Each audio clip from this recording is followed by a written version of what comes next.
এক নম্বর প্রশ্ন, আয়ত ঘনবস্তু কোনটি? এ মার্বেল, বি ফুটবল, সি ইট, ডি আয়তক্ষেত্র। আয়ত ঘন, তাই যে ঘনবস্তুটি হচ্ছে আয়তক্ষেত্র আকৃতি।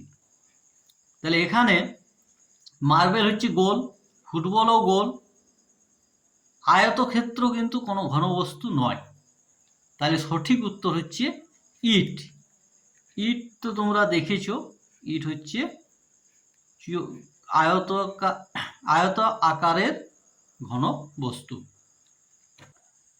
2 নম্বর প্রশ্ন, সমকোণী চৌপলের শীর্ষবিন্দুর সংখ্যা হল 12, 16, 8 আর 6।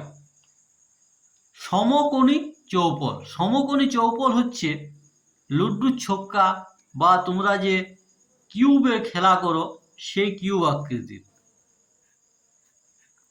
তাহলে এই একটি ধরো সমকোণী চৌপল, এই সমকোণী চৌপলের শীর্ষবিন্দু হচ্ছে দেখো 1, 2, 3, 4, 5, 6, 7, 8।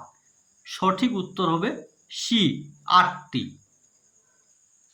পরের প্রশ্ন 3 নম্বর, নিচের কোণগুলির মধ্যে কোনটি প্রবৃদ্ধ কোণ? প্রবৃদ্ধ কোণ হচ্ছে 180 ডিগ্রি থেকে বড় এবং 360 ডিগ্রি থেকে ছোট। তাহলে এখানে 96 ডিগ্রি 180 থেকে ছোট হচ্ছে, তাহলে এটা নয়। সি 180 ডিগ্রি, এটা হচ্ছে সরল কোণ।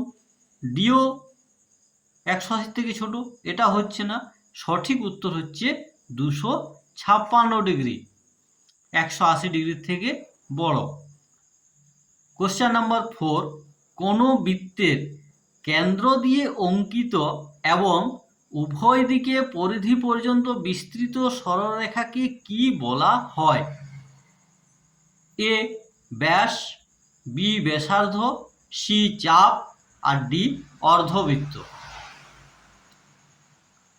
তাহলে এটা যদি আমাদের একটি বৃত্ত হয়, এটা হচ্ছে কেন্দ্র, কোনো বৃত্তের কেন্দ্র দিয়ে অঙ্কিত উভয় দিকে পরিধি পর্যন্ত বিস্তৃত সরলরেখাকে, তাহলে কেন্দ্র থেকে যদি আমরা দুদিকে বাড়ানো যায়, উভয় দিকে বর্ধিত করলাম, তাহলে যে সরলরেখাটি পাচ্ছি এই সরলরেখাটিকে বলা হয় ব্যাস।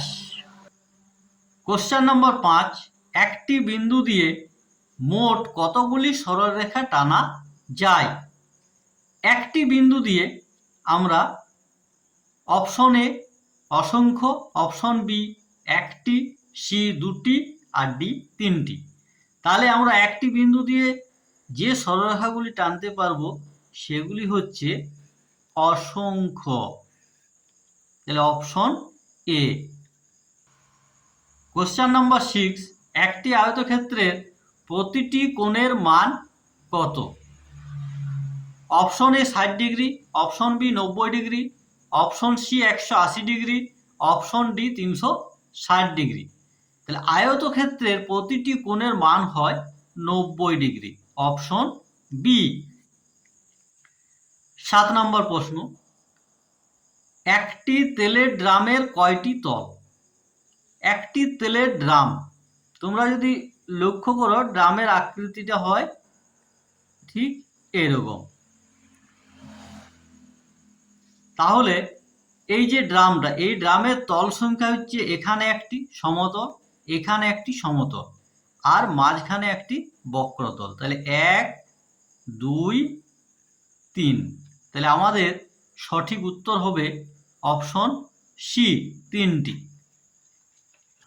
8 নম্বর প্রশ্ন, একটি চতুর্ভুজের কয়টি কর্ণ? একটি চতুর্ভুজের কর্ণ সংখ্যা হয় অপশন এ একটি, অপশন বি 2টি, অপশন সি 4টি, অপশন ডি 8টি। তাহলে এই একটি চতুর্ভুজ যদি আমরা মনে করি, তাহলে এর কর্ণ হচ্ছে এই কোণ থেকে এই কোণ এবং এখান থেকে এখান, অর্থাৎ 2টি কর্ণ পাওয়া যাবে। Option D.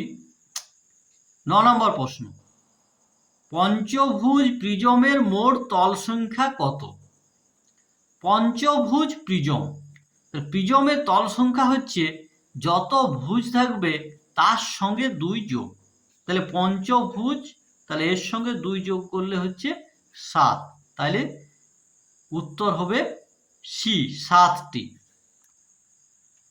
পঞ্চভুজ প্রিজম হচ্ছে ঠিক এরকম আকৃতির দেখতে।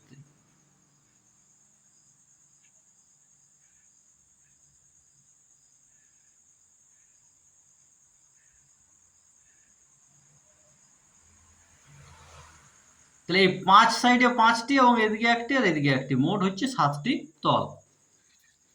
10 নম্বর প্রশ্ন, একটি চতুর্ভুজের কর্ণগুলি যোগ করলে যে চিত্রটি পাওয়া যায় তাতে মোট যতগুলি ত্রিভুজ পাওয়া যাবে তার সংখ্যা হবে 8টি, 6টি, 4টি না 2টি।